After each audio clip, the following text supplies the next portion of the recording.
the right to privacy around emails, around the sort of the publishing perhaps of emails and other things around there. Just 10 days after, as John Key calls it, the book, Dirty Politics, Justice Minister Judith Collins is forced to resign. My question around the panel is, should Judith Collins have gone earlier? What do you think, David? No, I think that it's an unfolding situation. She went where she went. There's no clear time What do you when mean she by should have gone. what do you mean by an unfolding situation? Well, I think what's happened is that technology is actually driving this. It's not really been driven by any person. It's been driven by a book. Hang on a second, Wallace. It's been driven by a book. It's been driven by a book that has taken stolen emails that would not have been available. The public are not used to digesting this sort of material, and people are not used to having this material read when they send it privately. So it's actually a technological phenomenon, and so that's why we're in new territory. We'll talk about some of that. What about Carmel Sepuloni? Should Judith Collins did she do it, resign at the right time or earlier? I think she should have anticipated with what came out at the beginning that there would have been more to come. I think the Prime Minister, John Key, should have anticipated the same. And I think that they should have made the call much earlier than what they did. All right, Chris Bishop, what about you? When do you reckon she should have resigned, Judith Collins? Well, the irony of the whole situation is that the reason she's resigned is not to do with the book. It's everything to do with the book, isn't it? The email that is the one that there will be an inquiry into is not in the book. No, but without the book, you wouldn't have had the ongoing information that's come out. No, I think that the PM's made it clear over the last few so days. You're like John Key. You're divorcing the issues of Judith Collins from the Dirty Politics book. Yeah, well, what he said is that when presented with the email he got last weekend, he looked at it. It's a serious matter. She maintains her innocence, but it's obviously a really serious allegation. She wants an inquiry, so she's resigned to have one. Okay. So he made the right call. What do you think?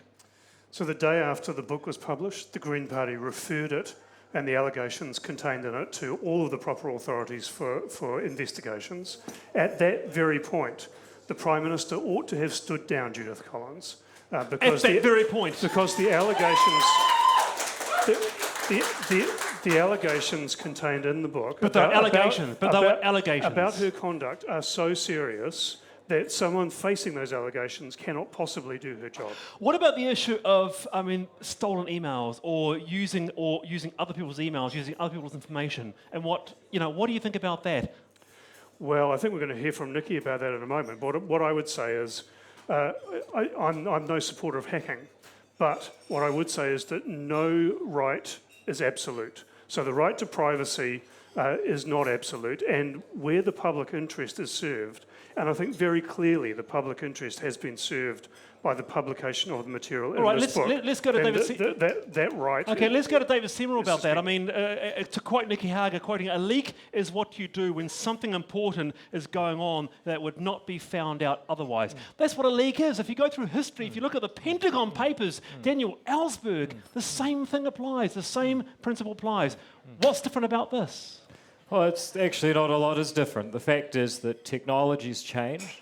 The precautions people used to take are no longer adequate. And one thing that comes out of this is that governments have actually become less relevant. The government can't protect you from having your email hacked. We're living in a new world. Whether hacking's right, hacking's wrong, and also about political motivations. Now, your political motivations, let's say, are reasonably transparent. You're coming from the left perspective, you're uncovering stuff about the Nats, that's fair to say? No, my political motivations are not about my politics, they're about my job.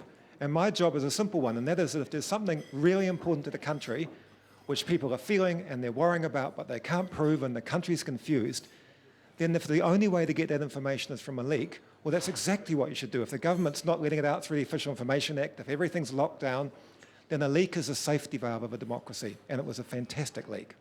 Well, we're still talking about it. Well, most of us are still talking about it 3 weeks later anyway. Do you think, though, there is a line you've got to draw. You saw all the emails, is that right? Yes, I've seen everything, yeah. You've seen everything, and there was a whole lot of stuff, as we've found out in more recent weeks from Whale Dump, a whole lot of stuff you chose not to publish. Why did you choose not to publish some of this? Because I believe that secrecy is often a bad idea, but I think that privacy is almost always a good idea.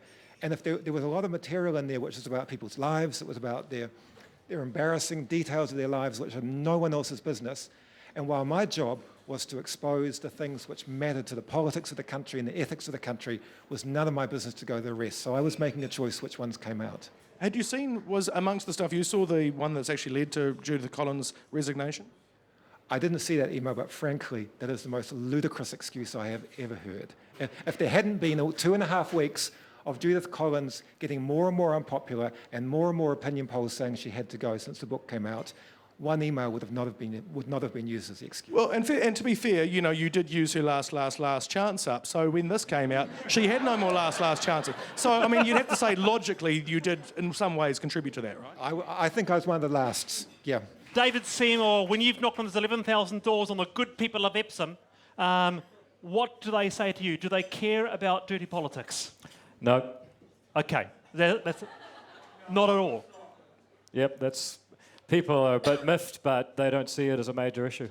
Carmen Sepullo, when you talk to your electorate, do they care about dirty politics? Mostly they want to hear about policy, but they do care about dirty politics. They want to know that we've got a transparent government, that we've got an honest government, and so they're concerned at the moment that we don't. All right, is it a left-wing smear? It's not left-wing smear. It is, thank you, Nikki Hager. It is someone who has a genuine interest in New Zealand, and he's written a book which uncovers something that we should all know about. It is in the public interest. When you talk to people in Hutt South, do you get a lot of feedback about dirty politics? What do your people say? Not at all. They say to me, when are you guys going to start talking about the stuff that matters? And I say to them, we are trying to. We are trying to. All right, okay. Kevin Haig, what about you when you campaign? Well, we get a lot of conversations about policy because we're releasing some every couple of days. Greens have been trying to keep on message and on track, but actually people on the doorstep are often bringing up dirty politics.